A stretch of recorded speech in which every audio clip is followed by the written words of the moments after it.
몽테크리스토 백작 알렉산드르 듀마. 구독과 좋아요, 알림 설정은 하니슬립 책 낭독에 큰 힘이 됩니다. 몸을 수그리지 않으면 안 되었지만 그런대로 꽤 쉽게 지하의 통로를 지나 신부의 방까지 통하고 있는 그 길의 반대쪽 끝에 도달했다.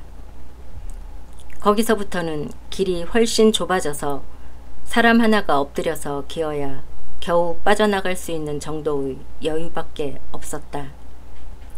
신부의 방에는 납작돌이 깔려 있었다. 신부는 제일 어두운 구석에 있는 납작돌 하나를 드러내고 단테스가 지금 그 결과를 본 저 곤란한 작업을 시작한 것이었다.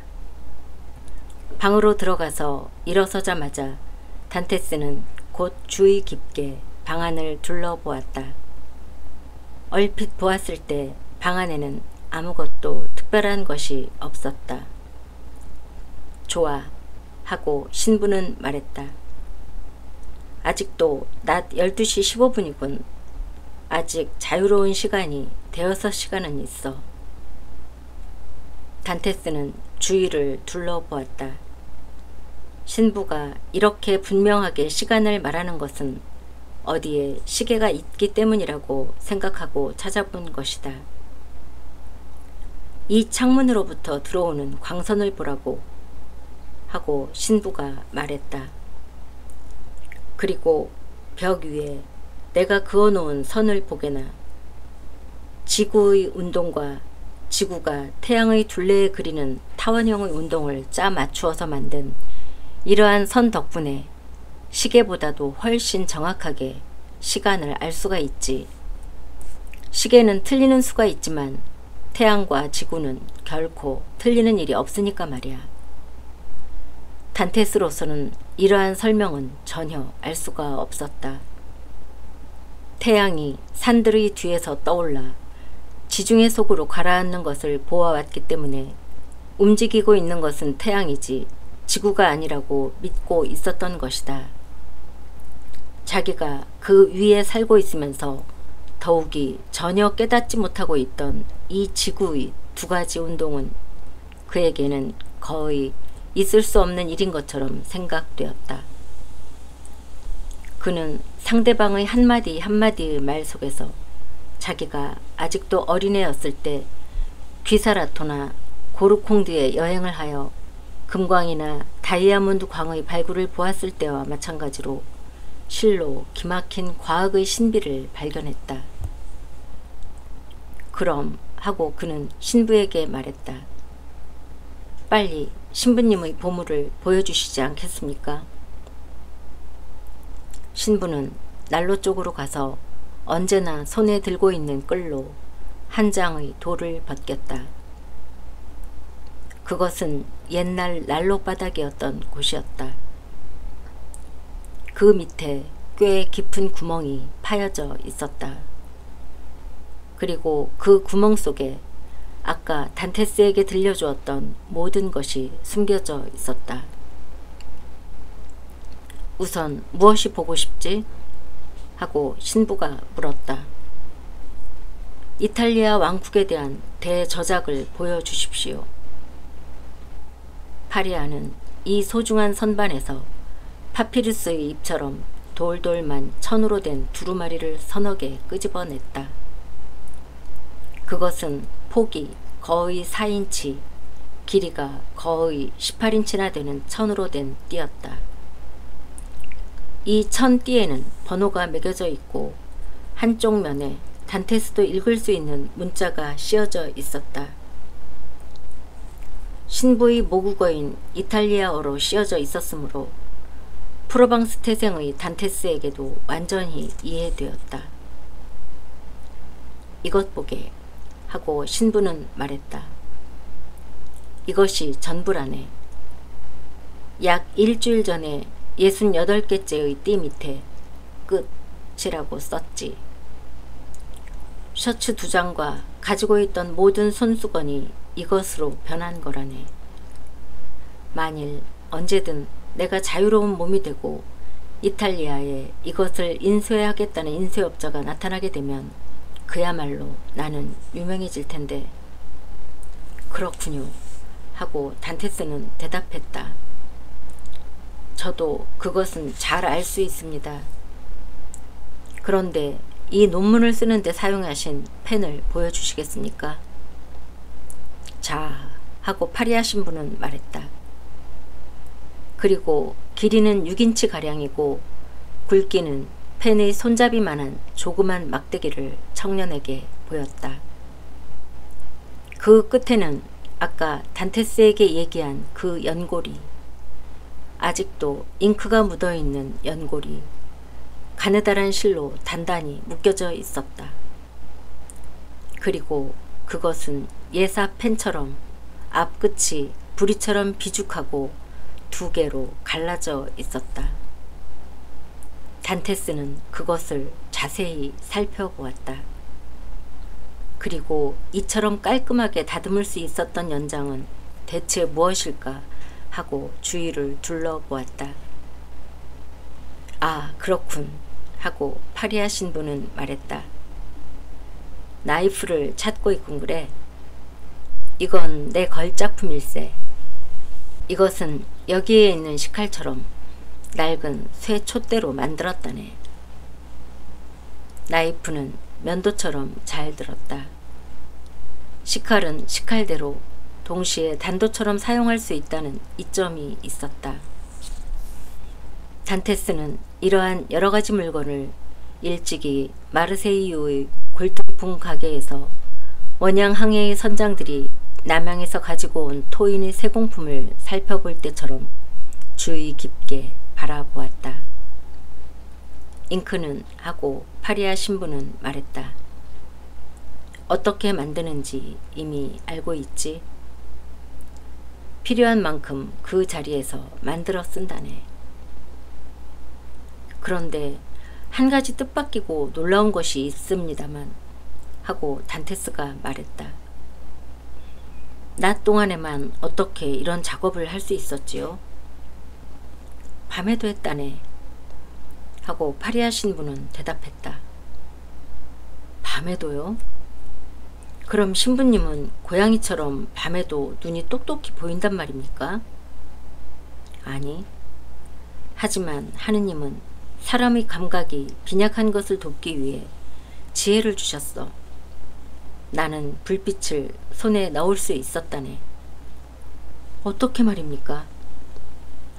식사 때 가져다주는 고기에서 기름기를 떼내어 그것을 녹여서 일종의 응고된 기름을 만들었지. 이것 보게, 이것이 내 양초라네.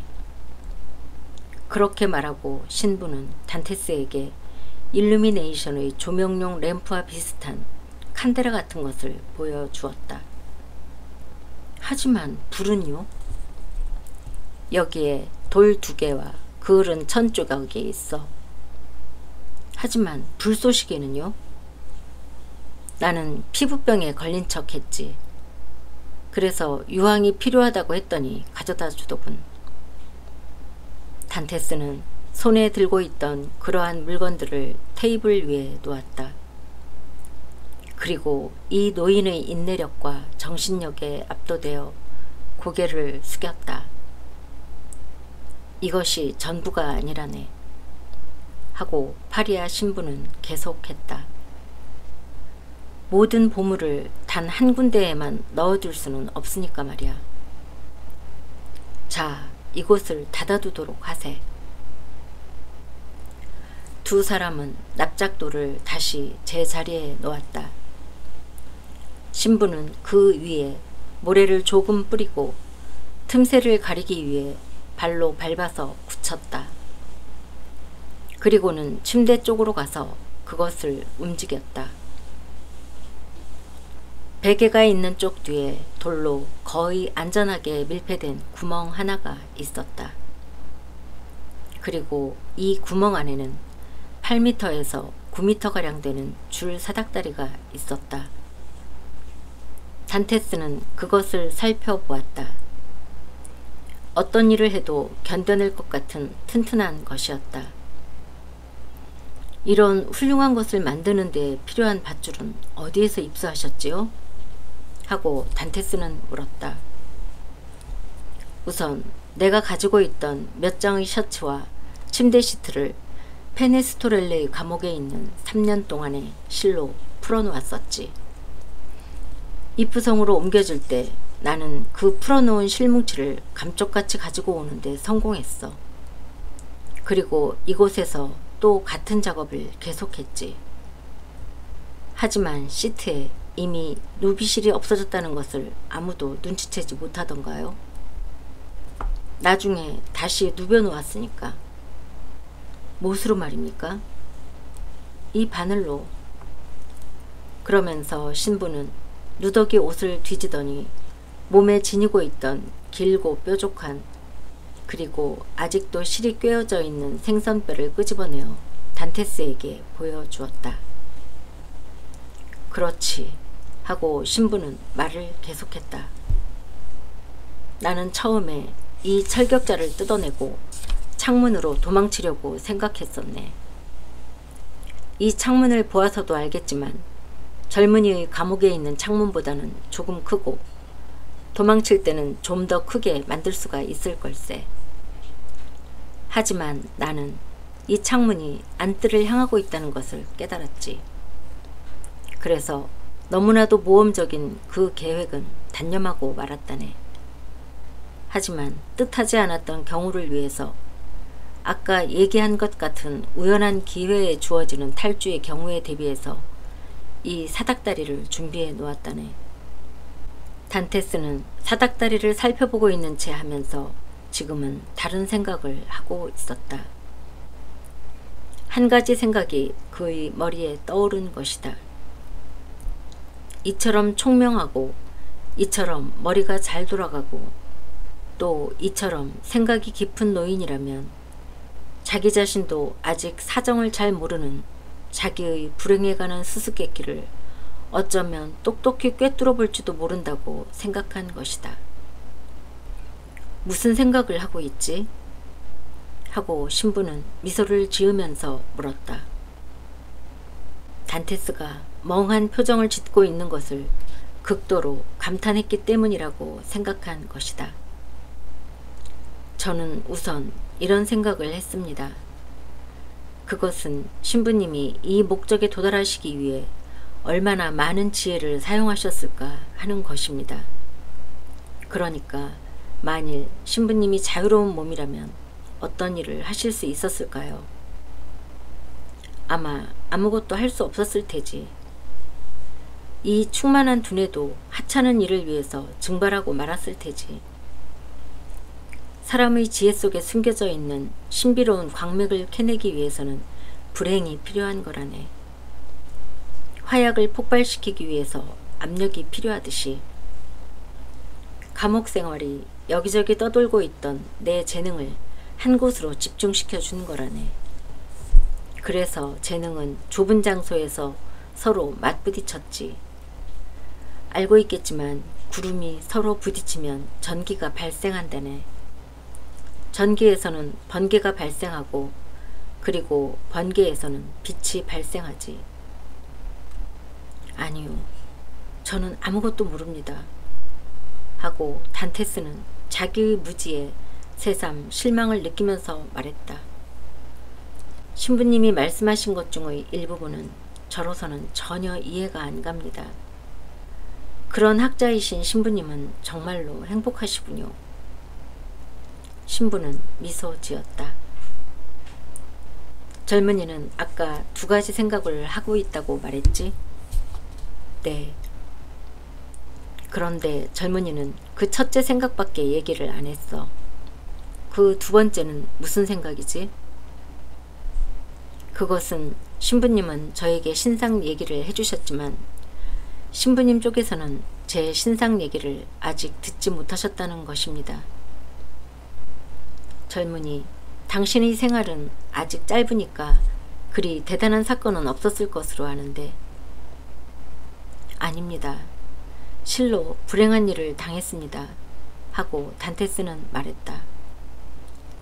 저는 저도 모르는 일 때문에 불행한 일을 당했습니다. 그래서 이 불행을 저에게 뒤집어 씌운 자에게 그것을 되돌려주고 싶습니다. 그렇게 하지 않으면 지금까지도 여러 번 그랬듯이 하느님을 저주하게 될 테니까요. 그렇다면 젊은이가 짊어지고 있는 죄는 무고라고 주장하는 건가? 완전히 무고입니다. 제가 사랑하고 있는 두 사람의 목숨을 걸고 아버지와 메르세데스의 목숨을 걸고 그것을 맹세합니다. 좋아요. 하고 신부는 구멍을 다시 막고 침대를 본래의 자리로 밀어 넣으면서 말했다. 그럼 젊은이의 얘기를 들어보기로 하지. 그래서 단테스는 이야기를 시작했는데 처음에는 인도에 갔던 여행 이야기, 근동 제국으로 두세 번 항해한 여행 이야기에 지나지 않았다. 그러나 이윽고 이야기는 그의 마지막 항해와 루크렐 선장의 죽음, 선장으로부터 대원수에게 전해달라고 맡겨졌던 보따리와 대원수와의 회견, 대원수로부터 노아르티에 씨에게 보내지는 편지를 맡았던 일에 이르렀다. 그리고 마지막으로 마르세이유에 도착하여 아버지를 만나고 메르세데스와 즐거운 사랑을 속삭였다는 것. 약혼 피로연을 베풀다가 그 자리에서 구인되어 신문을 받아 재판소에 잠시 감금되었다가 마침내 이프성으로 결정적으로 끌려오게 된 경위를 얘기했다. 여기까지 오자 단테스는 그 뒤의 일은 이미 아무것도 몰랐다. 얼마만큼의 세월을 이 안에서 보냈는지조차 몰랐다. 이야기가 끝나자 신부는 가만히 생각에 잠겼다. 여기에 하고 잠시 뒤에 신부가 말했다. 매우 깊은 뜻을 가진 법률상의 공리가 있다네. 그것은 아까 내가 말한 것이 되기도 하지만 나쁜 생각을 천부적으로 가지고 태어난 인간이 아닌 한 인간의 성질은 죄를 싫어한다는 것이지. 그러나 문명은 우리들에게 욕망, 악덕, 부자연스러운 욕구를 주어서 이따금 우리들의 선량한 본능을 깔아눕히고 우리를 악으로 인도하는 역할을 하지. 그래서 다음과 같은 격언이 생긴 거라네. 범인을 발견하려면 우선 그 범죄에 의해서 이익을 보는 자를 찾아라 라는 말이 그것이지. 그러니까 말이지, 젊은이가 없어짐으로써 이익을 얻게 되는 자가 있었는가? 그런 사람은 하나도 없습니다. 저는 그야말로 보잘것없는 사람이었으니까요. 그런 식으로 대답을 하면 안 돼. 왜냐하면 그런 대답에는 논리와 철학이 모두 결여되어 있으니까. 계승자에게 있어서의 방해물인 왕으로부터 견습자에게 있어서의 방해물인 정규 사원에 이르기까지 모든 것은 상대 관계에 있단 말일세. 왕이 죽으면 계승자는 왕관을 이어받게 되지. 상사가 죽으면 견습은 1200루블의 봉급을 받는 사람이 되고 이 1200루블은 그에게 있어서의 황실비이지. 그것은 그가 생활하는 데 있어서 왕의 1200만 루블과 비슷할 만큼 필요한 것이니까. 사회계급의 최저의 것에서 최고의 것에 이르기까지 각자는 자기의 주변에 데카르트가 말하는 저 여러가지 세계와 같은 이해관계의 조그만 세계를 가지고 있어서 그것이 소용돌이치기도 하고 또 그 원자가 서로 엉겨붙기도 한단 말일세. 다만 이러한 세계는 높은 곳으로 올라갈수록 점점 더 커지게 마련이지. 즉 나선을 거꾸로 한 것과 같은 것이지. 교묘하게 균형을 유지하고 그 앞끝으로 정확하게 서 있으니까. 그건 그렇다 치고 젊은이의 얘기로 돌아가세. 젊은이는 파라온 호의 선장이 되려는 참이었다고 말했지. 그렇습니다. 그리고 아름다운 아가씨와 결혼을 하려던 참이었다고? 그렇습니다. 누군가 젊은이가 파라온호의 선장이 되지 않기를 바라고 있던 자는 없었는가? 누군가 젊은이가 메르세데스와 결혼하지 않기를 바라고 있던 자는 없었는가? 우선 첫 번째 질문에 대답해주게. 순서는 모든 문제를 푸는 열쇠이니까. 누군가 젊은이가 파라온호의 선장이 되지 않기를 바라고 있던 자는 없었는가? 아니요. 저는 배에서는 모든 사람으로부터 사랑을 받았습니다. 만일 선원들이 선장을 뽑는다면 저를 선출했을 겁니다. 다만 한 사람, 저를 원망할 약간의 이유를 가진 사나이가 있었습니다. 그 얼마 전에 그 사나이와 싸움을 했고 저는 결투를 신청했습니다만 상대방은 그것을 거절했습니다. 그거라고. 그 사나이의 이름은 뭐지? 당그랄입니다. 배에서 맡은 일은 격리 담당입니다. 만일 젊은이가 선장이 되었더라면 그를 그냥 그 자리에 앉혀두었을까? 아닙니다. 제가 마음대로 처리할 수 있었다면 말입니다. 왜냐하면 그의 격리에는 아무래도 부정이 있는 것 같았으니까요. 좋아요. 그럼 젊은이가 루크렐 선장과 마지막으로 얘기할 때 누가 입회한 사람이 있었는가? 아니요. 단 둘이었습니다. 누군가 그 얘기를 엿들을 수는 있었는가? 네. 왜냐하면 문이 열려 있었으니까요. 그리고 잠깐 기다려 주십시오. 그렇지, 그래. 루크렐 선장이 저에게 대원수 앞으로 보내는 보따리를 넘겨주었을 때 마침 당그랄이 그 앞을 지나갔습니다. 좋아, 하고 신부가 말했다. 이것으로 실마리는 잡혔네. 엘바섬에 기항했을 때 젊은이는 누군가를 데리고 상륙했었나? 아니요. 아무도 데리고 가지 않았습니다. 그리고 젊은이는 편지를 건네받았단 말이지? 그렇습니다. 대원수님으로부터의 편지를요. 그 편지는 어떻게 했지? 제 종이 끼우개 안에 넣었습니다. 그럼 젊은이는 그때 종이 끼우개를 몸에 지니고 있었나? 공문서를 넣어두는 종이 끼우개를 어떻게 선원이 주머니 속에 간직하고 있었지? 신부님 말씀이 옳습니다. 종이 끼우개는 배에 놓아두고 있었습니다. 그럼 배에 돌아온 뒤에야 편지를 종이 끼우개에 넣었단 말이로군. 그렇습니다. 포르토 페라이온에서 배에 돌아올 때까지 그 편지는 어떻게 하고 있었지? 손에 들고 있었습니다. 그럼 젊은이가 파라온호에 탔을 때 사람들은 젊은이가 편지를 가지고 있는 것을 어김없이 보았다는 얘기로군. 그렇습니다. 당그랄도 보았겠지? 그렇습니다. 당그랄도 보았습니다. 자, 알겠나? 기억을 잘 정리해보게. 고소장이 어떤 문구로 씌워져 있었는지 기억하고 있나? 기억하다 마다요. 3번이나 되풀이 읽었으니까요. 어구 하나하나를 기억하고 있습니다. 그럼 내게 들려주게. 단테스는 잠깐 생각을 더듬었다.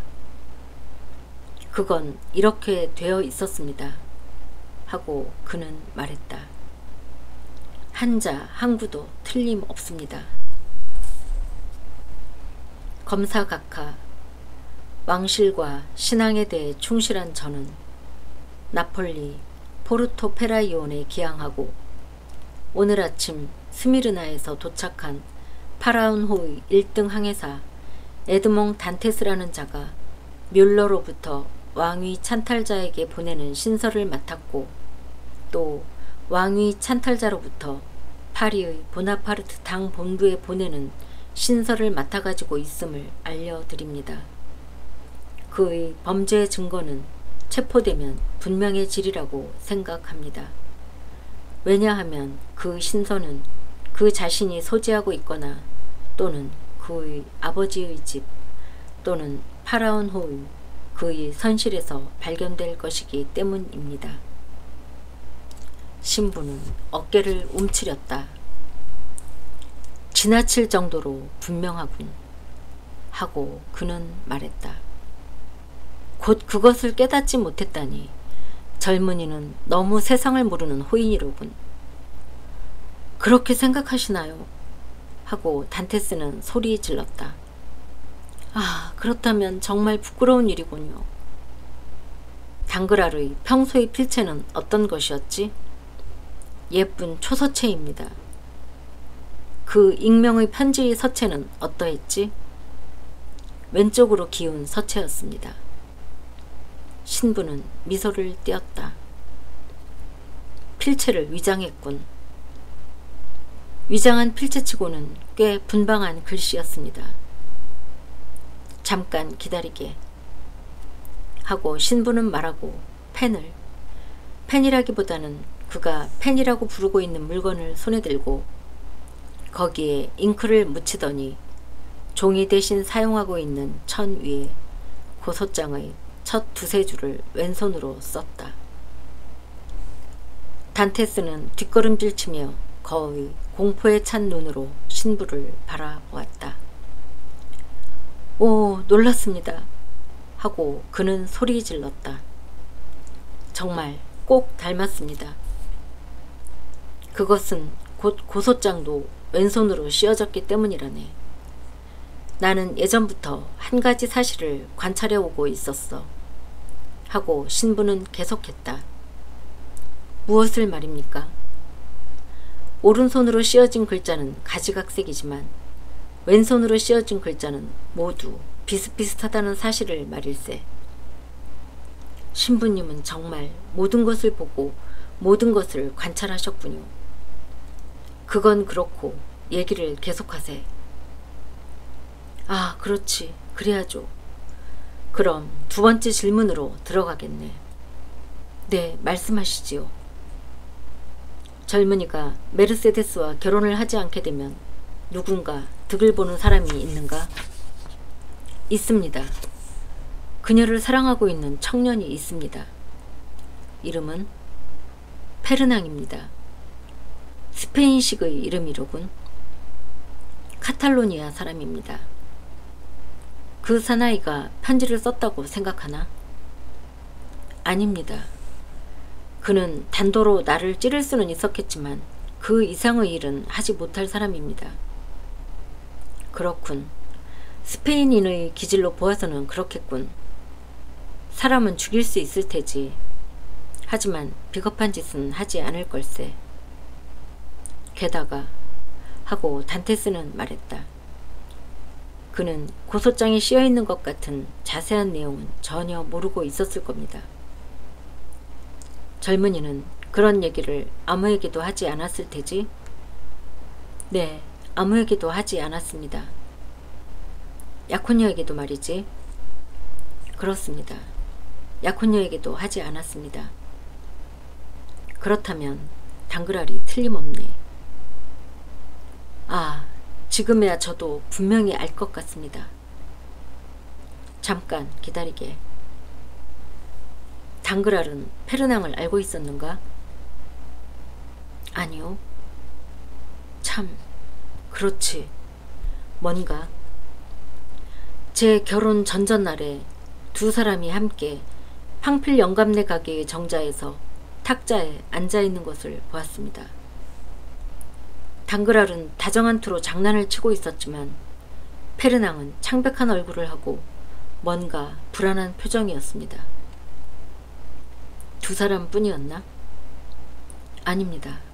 한 사람 더 있었습니다. 저도 잘 알고 있는 사람입니다. 이 사람이 아마 두 사람을 소개했을 겁니다. 카도루스라는 양복점 주인입니다. 하지만 이 사람은 벌써 엉망으로 취해 있었습니다. 잠깐요. 잠깐만 기다려 주십시오. 어째서 이게 진작 생각나지 않았을까? 세 사람이 술을 마시고 있던 탁자 근처에 잉크와 종이 그리고 펜이 있었습니다. 단테스는 손을 이마에 가져다 댔다. 오, 그렇군. 그 개같은 놈. 개만도 못한 놈. 좀 더 다른 것을 알고 싶은가? 하고 신부가 웃으면서 말했다. 물론입니다. 신부님은 모든 것을 깊이 헤아리시고 어떤 일도 분명하게 꿰뚫어 보시니까요.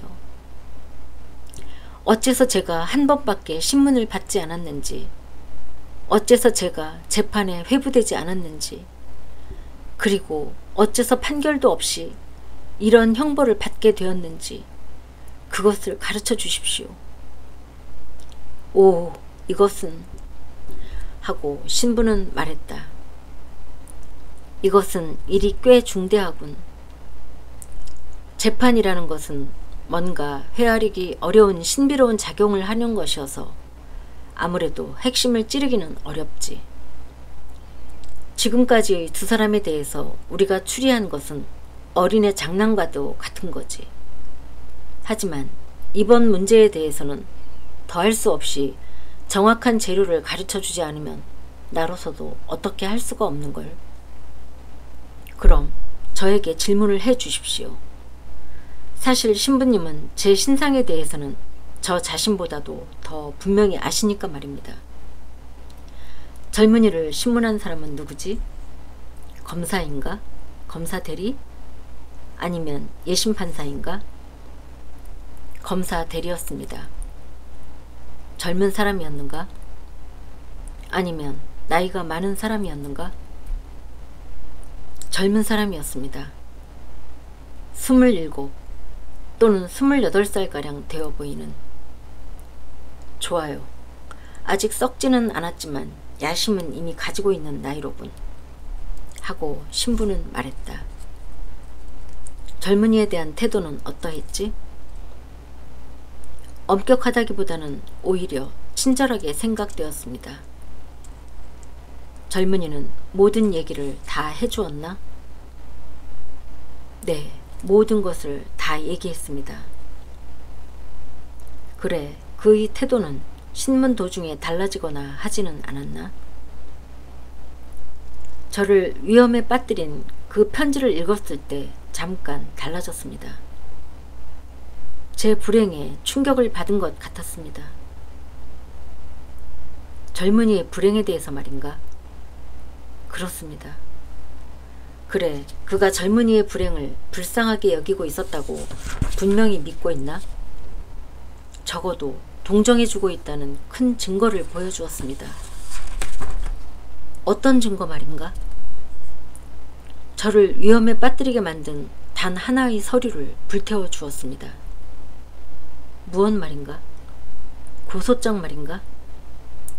아닙니다. 편지 말입니다. 그것은 확실한가? 제가 보고 있는 앞에서 불살라 버렸습니다. 이렇게 되면 문제는 달라지는걸? 그 사나이는 젊은이가 미처 상상조차 못한 큰 악당일지도 모르겠는데. 신부님의 말씀을 들으니까 정말로 무서워집니다. 하고 단테스는 말했다. 그렇다면 이 세상에는 호랑이와 악어만 살고 있다는 얘기가 되는군요. 그렇다네. 다만 두 발 달린 호랑이와 악어가 한층 더 위험하지. 계속해 주십시오. 좋아. 그는 편지를 불태워 버렸다고 젊은이는 말했지? 그렇습니다. 그리고 저에게 이렇게 말했습니다. 알겠나? 자네에게 불리한 증거는 이것뿐이야. 이것을 내가 소멸시켜주지. 라고 말입니다. 그런 방법은 너무나 훌륭해서 아무래도 자연스럽지가 않은걸. 그렇게 생각하십니까? 나는 그렇게 믿네. 그래, 그 편지는 누구 앞으로 된 것이었지? 코크에롱거리 13번지 노아르티에 씨입니다. 젊은이를 담당했던 검사 대리는 그 편지가 없어짐으로써 무슨 이익이 있었으리라고는 생각되지 않나? 글쎄요. 그럴지도 모르겠습니다. 왜냐하면 그 편지에 대해서는 누구에게도 얘기하지 말라고, 그것이 저를 위한 것이라면서 2번, 3번 저에게 약속을 시켰으니까요. 그리고 주소 위에 쓰여진 이름은 절대로 입 밖에 내지 말라고 단단히 다짐을 받았습니다. 노아르티에라고 했지? 하고 신부는 되뇌었다. 노아르티에. 옛날 에트룰리아 왕비의 궁정에 있던 노아르티에라면 내가 알고 있지. 혁명 때에는 지롱드 당원이었던 그 노아르티에라면 젊은이의 검사 대리는 이름이 뭐였지? 빌포르였습니다. 신부는 큰 소리로 웃었다. 단테스는 깜짝 놀라서 상대방 얼굴을 바라보았다. 왜 그러십니까? 젊은이에게는 이 퇴양 광선이 보이나? 하고 신부가 물었다. 네. 자, 지금 나에게는 모든 것이 이 투명하고 밝은 태양 광선보다도 더 똑똑히 보인단 말일세. 불쌍한 사람이군. 그 검사들이가 젊은이에게 친절했었다고? 그렇습니다. 그 훌륭한 검사들이가 편지를 불살라 버렸다고? 그렇습니다. 그 성실한 목자르기 관리의 두목은 자네로부터 노아르티에라는 이름을 절대로 입에 담지 않는다는 다짐을 받았다고? 그렇습니다. 그 노아르티에라는 사람은 불쌍하게도 젊은이는 어째서 그렇게 아무것도 보지를 못한단 말인가. 그 노아르티에라는 사람이 누구인지 모르겠어? 그 노아르티에는 바로 그 검사 대리의 아버지였단 말일세. 설사 벼락이 단테스의 발 밑에 떨어져서 거기에 깊은 구덩이가 패이고 그 밑바닥에서 지옥이 입을 벌렸다고 하더라도 이 뜻하지 않았던 말처럼 재빨리 그에게 전격적인 충격을 주지는 못했을 것이다. 이토록 그에게 큰 타격을 주지는 못했을 것이다. 그는 머리가 빠개지려는 것을 막으려는 듯이 2 손으로 머리를 감싸쥐고 벌떡 일어났다. 그놈의 아버지, 그놈의 아버지 하고 그는 소리 질렀다. 그렇다네. 그의 아버지는 노아르티에 드 빌포르라고 한다네. 하고 신부는 대답했다. 그러자 한 줄기 섬광이 단테스의 머리를 스쳤다. 그리고 그때까지 내내 알 수 없었던 일이 한순간에 환히 드러났다. 신문하고 있을 때의 어딘가 망설이는 듯하던 그 태도하며 편지를 불태워버린 일, 맹세를 강요하던 일, 겁을 주는 대신 간청하듯이 말하던 그의 거의 애원에 가깝던 말투 등 모든 것이 또렷이 회상되었다. 그는 소리를 지르며 술에 취한 사나이처럼 한순간 비틀거렸다. 그리고는 신부의 감옥에서 자기의 감옥으로 통하는 구멍으로 뛰어가면서 아 하고 그는 말했다. 혼자서 차근차근 생각해 보겠습니다. 자기의 감옥으로 돌아오자 그는 침대 위에 풀썩 고꾸라졌다. 그리고 저녁 때 간수가 찾아왔을 때는 그는 침대에 걸터앉아 눈을 한 곳에 고정시킨 채 얼굴을 실룩거리며 마치 석상처럼 꼼짝도 하지 않고 입을 다물고 있었다. 그는 몇 시간 동안이나 생각에 잠긴 채 무서운 결심을 하고 무서운 맹세를 자기 자신에게 한 것이었다. 하나의 목소리가 단테스를 이러한 몽상에서 끄집어냈다. 그것은 파리아 신부의 목소리였다. 신부는 간수가 자기의 감옥을 이미 다녀갔기 때문에 단테스와 저녁 식사를 함께 하려고 그를 부르러 온 것이었다. 신부는 미치광이로 인정되고부터는, 특히 재미있는 미치광이로 인정되고서부터는 약간 특별한 대우를 받고 있었다. 가령 일요일에는 약간의 흰빵과 포도주 작은 한 병을 배급받았다. 마침 이날은 일요일이었던 것이었다. 그래서 신부는 그 빵과 포도주를 젊은 동료에게 나누어 주려고 부르러 온 것이었다. 단테스는 신부의 뒤를 따랐다. 얼굴의 표정은 정상을 되찾고 여느 때와 다름없는 상태가 되어 있었다. 다만 전체적으로 어딘가 긴장된 느낌이 있어 그가 가슴속에 굳은 결심을 간직하고 있음을 말해주고 있었다. 신부는 그러한 그를 물끄러미 바라보았다. 그러다가 나는 젊은이가 찾고 있는 것을 돕느라고 그런 말을 한 것을 지금은 후회하고 있네 하고 말했다. 어째서지요? 하고 단테스는 물었다. 젊은이의 마음에 지금까지는 없었던 감정을, 복수의 감정을 불어넣은 결과가 되었으니까. 단테스는 미소를 흘렸다. 그리고 그럼 다른 얘기를 하지요 하고 말했다. 신부는 그래도 한참 동안 그를 바라보고 있었다. 그리고 슬픈 듯이 고개를 흔들었다. 그리고는 단테스가 말한 것처럼 다른 얘기를 시작했다. 이 늙은 수인의 말 속에는 세상의 온갖 고생을 다한 사람들이 말해서처럼 그야말로 많은 교훈이 내포되어 있고 끝간데 없는 흥미가 있었다. 그러나 그것은 이기적인 것이 아니었다. 이 불행한 노인은 자기의 불행에 대해서는 단 한마디도 하지 않았다. 단테스는 노인의 한마디 한마디를 감탄하면서 듣고 있었다. 그 어떤 것은 그가 이미 알고 있는 일 또는 선원으로서의 그의 직업에 관한 것이었다.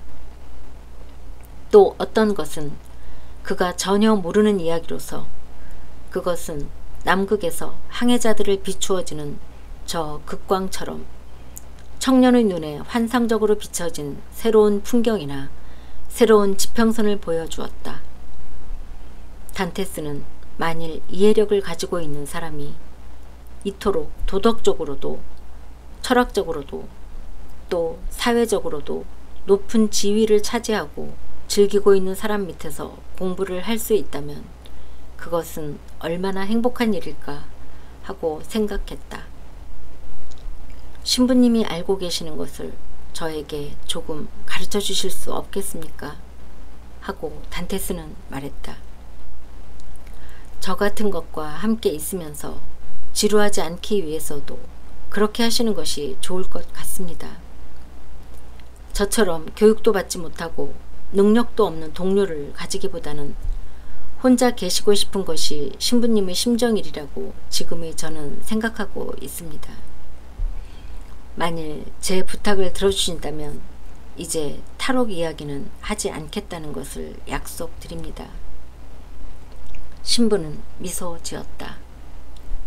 아, 젊은이 하고 신부는 말했다. 인간의 학문이란 극히 한정된 좁은 것이라네. 그래서 만일 내가 젊은이에게 수학, 물리학, 역사 그리고 내가 구사할 수 있는 서너 가지의 현대어를 가르친다면 젊은이는 내가 알고 있는 모든 것을 아는 것이 될 걸세. 그리고 그 학문을 내 머리에서 젊은이의 머리로 옮기는 데는 2년이면 충분할 걸세. 2년이라고요? 하고 단테스는 말했다. 그것들을 2년 안에 전부 배울 수 있으리라고 생각하십니까? 응용은 할 수 없겠지만 원칙만이라면 충분할 걸세. 배우는 것과 안다는 것은 별개의 문제라네. 박식한 자와 학자가 있지. 전자를 만드는 것은 기억력이고 후자를 만드는 것은 철학이라네. 그렇다면 그 철학을 배울 수는 없을까요? 철학은 배워서 얻을 수 있는 것이 아니라네. 철학은 모든 학문을 응용할 수 있는 천재에게만 허용되는 학문의 총알아네. 철학은 빛나고 있는 구름이라네. 그리스도는 이 구름에 발을 걸치고 하늘로 올라갈 수가 있었다네. 그러면 하고 단테스가 말했다. 우선 무엇을 가르쳐 주시겠습니까? 저는 빨리 시작하고 싶습니다. 저는 학문에 굶주려 있습니다. 모든 것을 가르쳐 주지. 하고 신부는 말했다. 그래서 그날 밤 즉시 두 수인은 교육 계획을 세우고 다음 날부터 실행에 들어갔다. 단테스는 기막힌 기억력과 비범한 이해력을 가지고 있었다. 그는 수학적인 재능을 가지고 있었으므로 모든 것을 계산에 의해 이해할 수가 있었다. 또 한편으로는 선원으로서의 시정이 무미건조한 숫자나 곧바른 선에 의한 증명 따위의 너무나도 물질적인 점에 정감을 주었다. 게다가 그는 이미 이탈리아어와 동양의 몇 차례 항해에서 익혀 현대 그리스어를 조금 알고 있었다. 이 두 가지 말에 의해 그는 곧 다른 모든 언어의 구조를 알 수 있게 되었다. 그리고 6개월 뒤에는 스페인어, 영어, 독일어를 알 수 있게 되었다. 그는 공부에 열중하여 자유의 몸이 된다는 데 신경을 쓰지 않게 된 탓인지 아니면 앞에서도 말했듯이 약속은 어디까지나 지킨다는 성격을 가진 사나이이기 때문인지 파리아 신부에게 맹세한 대로 탈옥에 대해서는 이미 입에 담지 않게 되었다. 이러는 가운데 세월은 흘러갔다. 그에게는 그동안 배우는 것이 많았기 때문에 순식간의 일처럼 생각되었다. 1년 뒤에는 그는 완전히 딴 사람이 되어 있었다. 한편 파리아 신부에 대해서이지만 단테스는 이렇게 관찰하고 있었다. 자기가 곁에 있음으로써 옥중 생활에 어느 정도 기분 풀이는 되고 있다고는 하지만 그는 날로 더욱 우울해져 가고 있는 것이 사실이었다. 노상 하나의 생각이 그의 머리에 달라붙어 있는 것 같았다. 깊은 몽상에 잠기면서 문득 한숨을 쉬는가 하면 느닷없이 벌떡 일어나서 팔짱을 끼고 어두운 표정으로 감옥 안을 왔다 갔다 하곤 했다. 어느 날 신부는 언제나와 마찬가지로 감옥 안을 몇십 번이나 돌아다니고 있었으나 갑자기 딱 멈추어 서더니 이렇게 소리 질렀다. 아, 저 보초만 없다면, 신부님이 그것을 원하신다면 없애버릴 수도 있습니다. 하고 단테스는 말했다.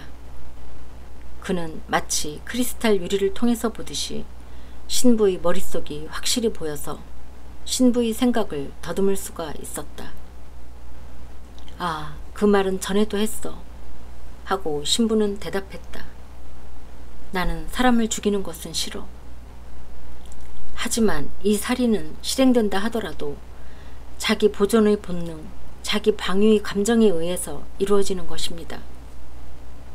설사 그렇더라도 나는 할 수가 없네. 하지만 신부님은 그것을 생각하고 계신 것이 아닙니까? 그것은 언제나 생각하고 있지, 언제나. 하고 신부는 중얼거렸다. 그리고 그 방법이 발견된 게 아닙니까? 하고 단테스는 다급하게 물었다. 하긴 그렇지. 복도에 장님이고 벙어리인 보초만 세워준다면 장님을 만들어버릴 수도 있습니다. 벙어리로 만들 수도 있습니다. 하고 청년은 딱 부러진 어조로 말했다. 그 말투는 신부를 두렵게 만들었다. 안 돼, 안 돼 하고 신부는 소리 질렀다. 그런 일을 저지를 수는 없어. 단테스는 이 문제에 신부를 붙들어 두고 싶었다. 그러나 신부는 고개를 흔들고 그 이상은 아무런 대답도 하지 않았다. 3개월이 지나갔다. 젊은이는 힘이 센가? 하고 어느 날 신부가 단테스에게 물었다. 단테스는 거기에는 대답하지 않고 끈을 손에 들고는 그것을 제철처럼 구부러뜨렸다가 다시 원상태로 펴보였다. 모든 계책이 허사로 돌아갔다는 것이 판명될 때까지는 보초를 죽이지 않겠다는 것을 약속할 수 있겠나? 명예를 걸고 맹세하겠습니다. 그렇다면 하고 신부는 말했다. 우리의 계획을 실행에 옮길 수 있을 걸세. 그것을 실행하는 데는 얼마나 걸릴까요? 적어도 1년은 걸릴 테지. 그럼 작업에 착수해도 되는 겁니까? 당장 착수할 수 있지. 아, 그것 보세요. 우리는 1년을 헛되이 보낸 겁니다. 하고 단테스가 소리 질렀다. 헛되이 보냈다고 생각하나? 하고 신부가 말했다. 오, 용서하십시오. 하고 에드몽은 얼굴을 붉히면서 말했다. 쉿! 하고 신부는 말했다. 인간은 결국 인간일 뿐이야. 하지만 젊은이는 내가 알고 있는 가장 뛰어난 인간의 한 사람이야. 자, 이것이 내 계획이라네. 그렇게 말하고 신부는 단테스에게 자기가 그린 도면을 보여주었다. 그것은 신부의 감옥과 단테스의 감옥, 그리고 그 둘을 연결하는 복도의 도면이었다. 그 복도의 한가운데쯤에 광선에서 볼 수 있는 횡혈이 하나 파여져 있다.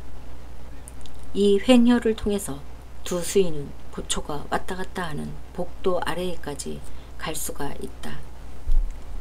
거기까지 가면 두 사람은 큰 구멍을 파고 복도의 바닥에 깔린 돌 한 장을 벗겨낸다.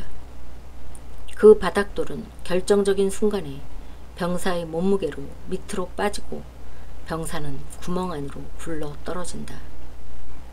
떨어진 순간에 눈이 휘둥그레져서 저항도 못하고 있는 사이에 단테스가 병사에게 달려들어 꽁꽁 묶고 수건으로 재갈을 물린다. 그리고 두 사람은 복도의 창으로 빠져나가 예의 줄 사닥다리를 이용하여 외벽을 타고 달아난다. 그러한 순서로 되어 있었다. 단테스는 손뼉을 쳤다. 그의 눈은 기쁨으로 빛났다. 이 계획은 간단했으므로 성공할 것이 틀림없었다. 당장 그 날부터 두 사람은 광부의 작업에 착수했다. 이 작업은 오랜 휴식 뒤의 일이었던 만큼 또 어쩌면 각자의 마음속에 감춰졌던 생각을 실행하는 일이었던 만큼 한층 더 열의를 가지고 추진되었다. 두 사람이 일을 중단하는 것은 간수가 오는 것을 기다리기 위해 각기 자기의 감옥으로 돌아가지 않으면 안 될 때뿐이었다. 그리고 간수가 내려오는 것은 희미한 발소리로 그것을 알 수 있었기 때문에 두 사람은 결코 허를 찔리는 일이 없었다. 새로운 구멍에서 파여져서 낡은 복도를 메워버릴 정도가 된 흙은 조금씩 더할 수 없는 세심한 주의를 기울여 단테스의 감옥의 창문 또는 파리아 신부의 창문으로 바깥으로 버려졌다. 두 사람은 그것을 정성껏 자잘한 가루로 만들었다. 밤바람은 그것을 멀리 날려버려 뒤에는 아무것도 남기지 않았다. 연장이라고는 끌과 작은 칼, 나무로 만든 지뢰뿐인 이러한 작업은 1년 이상이나 계속되었다. 그러는 동안 작업을 하면서도 파리아 신부는 단테스에 대한 교육을 계속했다. 어떤 때는 한 나라의 말로 말하고 또 어떤 때는 다른 나라의 말로 말하고, 그리고 곳곳에 광영이라고 불리는 빛나는 자취를 남기고 있는 여러 나라의 역사나 위대한 인물의 역사를 가르쳤다. 게다가 신부는 상류사회의 사교계 사람이었으므로 그 거동에 쓸쓸함이 깃든 일종의 숭고함이 있었다. 단테스는 선천적으로 타인에게 동화하기 쉬운 성질을 가지고 있었으므로 지금까지 자기에게 결여되어 있던 고상한 예의, 상류사회 사람들이나 훌륭한 사람들과의 접촉에 의해서밖에는 얻을 수 없는 귀족적인 태도를 배울 수가 있었다. 15개월 걸려서 구멍이 완성되었다. 구멍의 출구는 복도 아래에 만들어졌다. 보초가 왔다 갔다 하는 발소리가 들렸다. 탈주를 보다 확실한 것으로 하기 위해 달이 없는 어두운 밤을 기다리지 않으면 안 되었던 두 사람에게 있어서 이제는 한 가지 걱정밖에는 없었다. 그것은 시기가 오기 전에 지면이 보초의 무게로 무너지지는 않을까 하는 것이었다. 그러한 사고를 방지하기 위해 토대 안에서 발견한 작은 도리 같은 것을 받침대로 삼으려 했다. 단테스가 그것을 설치하려 하고 있을 때 갑자기 단테스의 방에 남아서 줄 사닥다리를 걸 못을 갈고 있던 파리아 신부가 고통스러운 목소리로 그를 부르고 있는 소리가 들렸다. 단테스는 급히 자기의 감옥으로 돌아갔다. 그러자 창백한 얼굴을 한 신부가 감옥 한가운데에 버티고 선 채 이마에서는 땀을 흘리고 두 손에는 경련을 일으키고 있었다. 오 하고 단테스는 소리 질렀다. 어떻게 되신 겁니까? 대체 어떻게 되신 겁니까? 빨리 하고 신부가 말했다. 내 말을 들어주게. 단테스는 파리아 신부의 낯빛으로 변한 얼굴, 푸르스름한 기미가 낀 눈, 하얀 입술, 곤두선 머리카락 등을 보았다. 그리고는 몸서리치며 손에 들었던 꿀을 떨어뜨렸다. 대체 어떻게 되신 겁니까? 하고 에드몽은 소리 질렀다. 나는 틀렸어 하고 신부는 말했다. 내가 하는 말을 들어주게. 무서운 병이, 어쩌면 목숨을 앗아갈 병이 나를 사로잡을 걸세. 발작을 일으키려는 것을 나 자신이 알 수 있어. 벌써 감옥에 들어오기 1년 전에도 이 병에 걸렸던 적이 있어. 이 병에는 한 가지 약밖에 없어. 그 약이 있는 곳을 지금 가르쳐주지. 내 방으로 달려가서 침대 다리를 들어 올려주게. 그 다리는 속이 비어있고 거기에 반쯤 빨간 액체가 든 조그만 유리병이 있다네. 그것을 가져다 주게. 아니, 그것보다는 차라리. 그렇지, 그건 안 돼. 나는 여기에 있다가는 발각될 우려가 있어. 아직 약간은 힘이 남아있는 동안에 나를 도와서 내 방으로 데려다 주게. 발작이 계속되는 동안에 또 무슨 일이 일어날는지 모르니까 말이야. 이 불행에서 받은 타격은 컸으나 단테스는 침착성을 잃지 않았다. 신부를 끌고 지하의 복도로 내려가 안간힘을 다하여 복도의 반대쪽 끝에 다다라 신부의 방으로 들어가서는 신부를 침대 위에 눕혔다.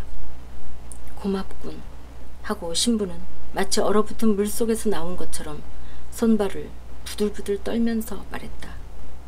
자, 발작이 일어났어. 나는 간질증에 빠지는 거야. 아마 꼼짝도 할 수 없게 될 걸세. 고통을 호소할 수도 없게 될 걸세. 그러면서 입에서는 거품을 내뿜고 몸을 경직시킨 채 소리소리 고함을 지를 걸세. 내 그 울부짖음이 들리지 않게 해주게. 이것이 중요한 일이야. 왜냐하면 그것이 들리면 아마 방을 바꾸려 둘 테니까 말이야. 그렇게 되면 영원히 우리는 떨어져야 하니까 말일세. 내 몸이 움직이지 않게 되고 싸늘해지면, 즉 죽은 것처럼 되면 그 순간에 알겠나? 내 이빨을 칼로 비틀어 열고 이 액체를 8 또는 10방울 입속으로 흘려 넣어주게. 어쩌면 나는 되살아날 걸세. 어쩌면입니까? 하고 단테스는 침통한 어조로 말했다. 부탁했네. 부탁했어. 하고 신부는 외쳤다. 나는 발작이 너무나도 갑작스럽고 격렬했으므로 불행한 수인은 하려던 말을 끝까지 할 수가 없었다. 폭풍이 바다 위를 덮치듯이 순식간에 어두운 그림자가 그의 이마를 뒤덮었다. 그 발작 때문에 눈은 커지고 입은 뒤틀리고 뺨이 새빨개졌다.